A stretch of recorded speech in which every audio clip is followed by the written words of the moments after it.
আজিৰ এইখন ভিডিঅ'ৰ যোগেদি ফাৰ্ষ্ট ছেমিষ্টাৰৰ যিটো MDC বিষয় আছিল যে বেচিক ইন লাইফ সায়েন্স আৰু এটা সাবজেক্ট যেনে তোমালোকৰ আৰ্ট সায়েন্স, এই দুটা যেটো বিষয় আছিল এই দুটা বিষয়ৰ যোৱাবৰ্ষৰ যি কোশ্চিন পেপাৰ আছিল এই কোশ্চিন পেপাৰ বিলাক তোমালোকৰ সলিউশন কৰি দিম। যেহেতু তোমালোকৰ ফাইনেল এক্সামিনেশনত যোৱাবৰ্ষৰ যি কোশ্চিন পেপাৰ আছিল তাৰ পৰা যেহেতু বহুত কমন আহে তাৰ কাৰণে তোমালোকৰ যোৱাবৰ্ষৰ কোশ্চিন পেপাৰটো ইম্পৰ্টেন্ট হয়। যিসকলে আৰ্ট সায়েন্স লৈ পঢ়ি আছে understanding physical formation of the art, যিসকলে এই বিষয়টো পঢ়ি আছে তেওঁলোকৰ যিটো যোৱাবৰ্ষৰ কোশ্চিন পেপাৰ আছিল সেইটো সলিউশন কৰি দিম। আৰু যিসকলৰ ছাত্ৰ ছাত্ৰীয়ে লাইফ সায়েন্স লৈ পঢ়ি আছিল বেচিক ইন লাইফ সায়েন্স, তো বেচিক ইন লাইফ সায়েন্সৰ যোৱাবৰ্ষৰ যিটো কোশ্চিন পেপাৰ আছিল সেইটো সলিউশন কৰি দিম। তো তোমালোকৰ কোনটো সাবজেক্ট তোমালোকৰ হয় তো সেইটো তোমালোকে চোৱা। তো প্ৰথমত মই সলিউশন কৰি দিম এইটো দিম যিটো বেচিক ইন লাইফ সায়েন্স, আৰু নেক্সটত দিম সলিউশন কৰি যেনে আন্ডাৰষ্টেণ্ডিং ফিজিকেল ফৰ্মেশ্যন অফ দা আৰ্থ। তোমালোকৰ কোনটো হয় সেইটো তোমালোকে চোৱা। তো ভিডিঅ'টো স্কিপ নকৰি ভিডিঅ'টো তোমালোকে সম্পূৰ্ণখিনি ভালদৰে চাই লোৱা। তো এইটো আছিল কোশ্চিন পেপাৰ যোৱাবৰ্ষৰ এইটো কোশ্চিন পেপাৰটো যেহেতু তোমালোকে চোৱা তো basic in life science full marks তোমালোকে চোৱা। তো answer the following question 1 into 5 = 5। তো এক নম্বৰ প্ৰশ্ন 5টা লিখিবলৈ আহিব, তো 5টা টোটাল 5 মাৰ্কৰ আহিব। তলৰ প্ৰশ্নবোৰ উত্তৰ দিয়া। তো এক নম্বৰ যেনে থাকিব তো ইংলিছ মিডিয়ামৰ ছাত্ৰ ছাত্ৰীসকলে তোমালোকে চাই লোৱা। দুটাই যেহেতু দুটা মিডিয়ামত মই সলিউশন কৰি দিছো, তো মই জাস্ট এছামিজ মিডিয়ামৰ মই কৈ দি আছো আৰু ইংলিছ মিডিয়ামৰ ছাত্ৰ ছাত্ৰীকে লোৱা তোমালোকে স্ক্ৰীনৰ পৰা চাই ল'বা। তো তোমালোকৰ এই নম্বৰটো আছিল যে প্ৰাণী জগতৰ কোনবিধ প্ৰাণীৰ প্ৰজাতিৰ বিষয়ে নেতৃত্ববোধ অধ্যয়ন কৰা হয়? মানুহ। তাৰপিছত বি নম্বৰটো আহিছিল যে ভাইৰাছ প্ৰটিন কটক কি বুলি কোৱা হয়? কেপচিড বুলি কোৱা হয়। ভাইৰাছ প্ৰটিন কটক কি বুলি কোৱা হয়? কেপচিড বুলি কোৱা হয়। তাৰপিছত চি নম্বৰটো আহিছিল যে জেনেটিক ইঞ্জিনিয়াৰিঙৰ সংজ্ঞা দিয়া। তো জেনেটিক ইঞ্জিনিয়াৰিঙৰ সংজ্ঞা আহিছিল যোৱাবৰ্ষৰ কোশ্চিন পেপাৰ এইটো।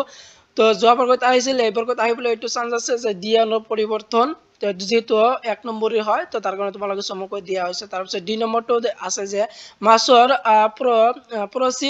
প্ৰজনৰ বিষয়ে কি বুজা লিখা।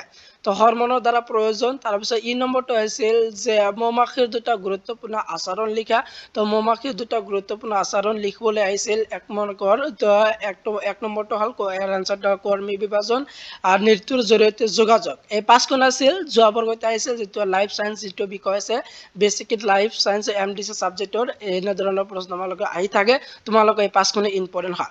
তাৰপিছত তোমালোকৰ 2 নম্বৰত থাকিব যে 2 নম্বৰত থাকে যে answer any 5 of the following question 2 into 5 = 10। তো 2 নম্বৰে 5টা লিখিবলৈ আহিব টোটেল 10 মাৰ্কছৰ। তো তলৰ প্ৰশ্নবোৰ যিকোনো 5টা উত্তৰ দিয়া। তোমালোকৰ ইয়াত 10টা মান দিয়া থাকিব, তো 10টাৰ ভিতৰত যিকোনো 5খন লিখিব লাগিব, টোটেল 10 মাৰ্কছৰ আহিব। তো 2 নম্বৰী প্ৰশ্ন তোমালোকে এইবিলাক চাবা, ইয়াৰ পৰা যেহেতু কমন আহিব। তো তোমালোকৰ ইতিমধ্যে যেটো AEC আৰু তোমালোকৰ BEC যিখন এক্সাম দি আহিলে সেই এক্সাম যেহেতু যোৱাবৰ্ষৰ কোশ্চিন পেপাৰ যেহেতু বহুত কমন আহে, তো তাৰ কাৰণে তোমালোকে এই কোশ্চিন পেপাৰ যোৱাবৰ্ষৰ কোশ্চিন পেপাৰটো ইম্পৰ্টেন্ট হয়, তোমালোকে এইবিলাক চাবা। তাৰপিছত তোমালোকৰ 3 নম্বৰ থাকিব 5 into 4 = 20। 5 নম্বৰ প্ৰশ্ন থাকিব তোমালোকৰ 4টা টোটেল 20 মাৰ্কছৰ। তোমালোকৰ 5 নম্বৰ প্ৰশ্ন আহিব তোমালোকৰ যিটো লাইফ সায়েন্স আছে যিটো বিষয় MDC এইটোৰ তোমালোকৰ 5 মাৰ্কৰ কাৰণে তোমালোকে এইবিলাক আহিবা। ইয়াৰ পৰা তোমালোকে কমন পাবা, নিশ্চয় তোমালোকে কমন পাবা। তাৰ কাৰণে তোমালোকে কোশ্চিন বিলাক স্ক্ৰীনশ্বট মাৰি লোৱা। তো ইয়াৰ পৰা তোমালোকে কমন পাবা, এইখিনি তোমালোকে চাবা। তাৰপিছত তোমালোকৰ আহিব যে এইবিলাক যেহেতু 5 মাৰ্কৰ আছিল তো 5 মাৰ্কৰ কাৰণে এইবিলাক শিকিবা। 5 মাৰ্কৰ কাৰণে যোৱাবৰ্ষত এইবিলাক আহিছিল। তাৰপিছত তোমালোকৰ যে 4 নম্বৰ প্ৰশ্ন থাকিব যে answer any of the following question 10। তো তোমালোকৰ 4 নম্বৰ প্ৰশ্ন তোমালোকৰ 10 নম্বৰ প্ৰশ্ন আহিব। তো 10 নম্বৰ প্ৰশ্ন তোমালোকৰ এটা লিখিব লাগিব, তলৰ প্ৰশ্নৰ যিকোনো এটা উত্তৰ দিয়া। তো 10 নম্বৰ প্ৰশ্ন এটা লিখিব লাগিব, 10 মাৰ্কৰ তোমালোকৰ এটা প্ৰশ্ন আহিব। তো 10 মাৰ্কৰ কাৰণে তোমালোকে যোৱাবৰ্ষৰ যে কোশ্চিন পেপাৰ আছিল এইবিলাক শিকিবা, ইয়াৰ পৰা তোমালোকে কমন পাবা। তো তাৰ কাৰণে তোমালোকে এই কোশ্চিনটো তোমালোকে দিছো, তো তোমালোকৰ গুৰুত্বপূৰ্ণ হয় তাৰ কাৰণে সেই দিছো, তোমালোকে শিকিবা। তো তোমালোকৰ ইয়াত 3টা কোশ্চিন দিয়া আছে, তোমালোকৰ কেইটা কোশ্চিন 4টা কোশ্চিন দিয়া থাকিব, তাৰ ভিতৰত যিকোনো এটা লিখিব লাগিব 10 মাৰ্কৰ। তো তোমালোকে 4টা শিকিবা, 4টাৰ ভিতৰত আহিব পাৰে। তোমালোকে এইখিনি যিসকল ছাত্ৰ ছাত্ৰীৰ লাইফ সায়েন্স যিসকলে MDC লৈছে তেওঁলোকৰ কাৰণে কিন্তু এইটো ইম্পৰ্টেন্ট আছে, কালি এক্সামৰ কাৰণে এই কোশ্চিন পেপাৰটো চাই লোৱা। তো এতিয়া আহা যিসকল ছাত্ৰ ছাত্ৰী আৰ্ট সায়েন্স লৈছে, তো আৰ্ট সায়েন্সৰ কোশ্চিন পেপাৰটো মই সলিউশন কৰি দি আছো, এইটো তোমালোকে চোৱা। আৰু এইটো কোশ্চিন যদি তোমালোকে PDF লাগে তেনেহ'লে ডেসক্ৰিপশ্যনত লিংকটো দিয়া আছে, তাৰ পৰা তোমালোকে চাই ল'বা। তো এখন আছিল যে যোৱা বৰ্ষ যিটো 2024 মাল্টিডিসিপ্লিনাৰী কোৰ্চৰ যিটো তোমালোকৰ আৰ্ট সায়েন্স আছে যিসকল ছাত্ৰ ছাত্ৰী আৰ্ট সায়েন্স লৈ পঢ়ি আছে তেওঁলোকৰ কোৱেশ্চন পেপাৰ হয় যোৱা বৰ্ষৰ এইটো previous question paper understanding physical formation of the earth তো এইখন বিষয়ৰ যিটো তোমালোকৰ 45 মাৰ্কছৰ এক্সাম দিব লাগিব আৰু টাইমটো 2 আৱাৰ্ছ থাকিব তো এক নম্বৰতে যেনে আহিছিল যে choice the correct answer of the following তো এক নম্বৰ প্ৰশ্ন তোমালোকৰ 5টা লিখিব লাগিব টোটেল 5 মাৰ্কৰ তো তোমালোকৰ যোৱা বৰ্ষ কেনেদৰে আছিল এইটো চোৱা তো ইয়াৰ তোমালোকে যেহেতু তোমালোকে ইয়াত দিয়া আছে তোমালোকে চাই ল'বা মই জাষ্ট তোমালোকে এনচাৰটো কৈ দি আছো আৰু তোমালোকে স্ক্ৰীনশ্বট মাৰি ল'বা কাৰণ তোমালোকে সম্পূৰ্ণখিনি ক'বলৈ গ'লে ভিডিঅ' বেছি দীঘল হ'ব তাৰ কাৰণে তোমালোকক কৈ দি আছো এনচাৰটো তোমালোকে অপশ্যনটো তোমালোকে চাই তো তোমালোকৰ এ নম্বৰ যেটো আছিল ইয়াৰ শুদ্ধ অপশ্যনটো হ'ব তোমালোকৰ এক নম্বৰ যে এক নম্বৰটো তোমালোকৰ শুদ্ধ এনচাৰ তো এনচাৰ ৰাইট এনচাৰ হ'ল তোমালোকৰ 1 তাৰপিছত তোমালোকৰ 2 নম্বৰটো যেটো আছিল বি নম্বৰ বিটো হ'ব তোমালোকৰ 2 নম্বৰী তাৰপিছত তোমালোকৰ সি নম্বৰ যেটো আছে তো সি নম্বৰটো হ'ব তোমালোকৰ ফোন নম্বৰ ডায়মণ্ড দি আছে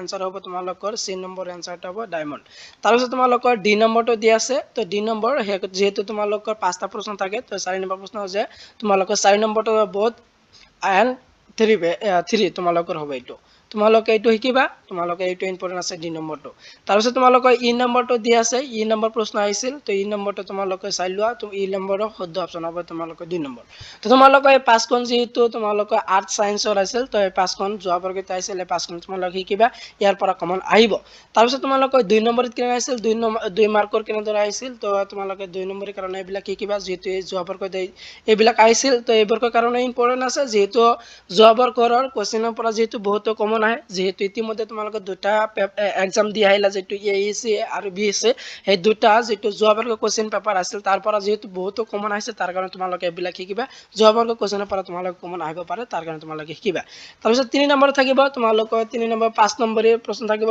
চাৰিটা লিখিব লাগিব টোটাল 20 মাৰ্কছৰ তো 5 নম্বৰৰ কাৰণে এইবিলাক আহিছিল তো শৰ্ট নোটখিনি তোমালোকে চাবা তো শৰ্ট নোট আহিব পাৰে তোমালোকৰ তো এইবিলাক শিকিবা তাৰপিছত তোমালোকৰ 10 মাৰ্কৰ আহিব যিকোনো এটা এনি ওয়ান তোমালোকে answer the following question any one 10 তো 10 মাৰ্কৰ এটা আহিব তো 10 মাৰ্কৰ এইবিলাক আহিছিল তো 10 মাৰ্কৰ কাৰণে তোমালোকে ইয়াৰ পৰা শিকিবা এই দুটা আছিল যে যেটো ফাৰ্স্ট সেমিষ্টাৰৰ যেটো যোৱা প্ৰিভিয়াছ কোৱেশ্চন পেপাৰ 2024 ৰ কোৱেশ্চন পেপাৰ তো কোৱেশ্চন পেপাৰ তোমালোকে শিকিবা যেহেতু ইয়াৰ পৰা তোমালোকে কমন পাবা তাৰ কাৰণে তোমালোকে কোৱেশ্চন পেপাৰ দুটা দিছো তো তোমালোকৰ দুটা পেপাৰ তোমালোকৰ ইম্পৰ্টেন্ট হয় যিসকল ছাত্ৰ ছাত্ৰী আৰ্ট সায়েন্স লৈ পঢ়ি আছে তো আৰ্ট সায়েন্সৰ যোৱা বৰ্ষৰ যেটো কোৱেশ্চন পেপাৰ আছে সেইটো তোমালোকে চাই ল'বা আৰু যিসকল ছাত্ৰ ছাত্ৰী লাইফ সায়েন্স লৈ পঢ়ি আছে তো লাইফ সায়েন্স লৈ পঢ়ি থকা ছাত্ৰ ছাত্ৰীসকলে তোমালোকে এইটো তোমালোকে ভালদৰে চাই ল'বা যেহেতু যোৱা বৰ্ষৰ কোৱেশ্চন পৰা বহুত কমন হয় তাৰ কাৰণে তোমালোকে দুটা পেপাৰ দিছো আৰু কোনো ছাত্ৰ ছাত্ৰী যদি কোনো কিবা সাবজেক্ট লাগে ইম্পৰ্টেন্ট কোৱেশ্চন আনসাৰ লাগে তো তেনেহ'লে কমেন্ট বক্সত জনাবা যেহেতু তোমালোকে অহাকালি আবেলিত এক্সাম আছে তো ৰাতিপুৱা তোমালোকক ভিডিঅ' দিবলৈ মই চেষ্টা কৰিম তো তোমালোকক কোন কোন বিষয়ৰ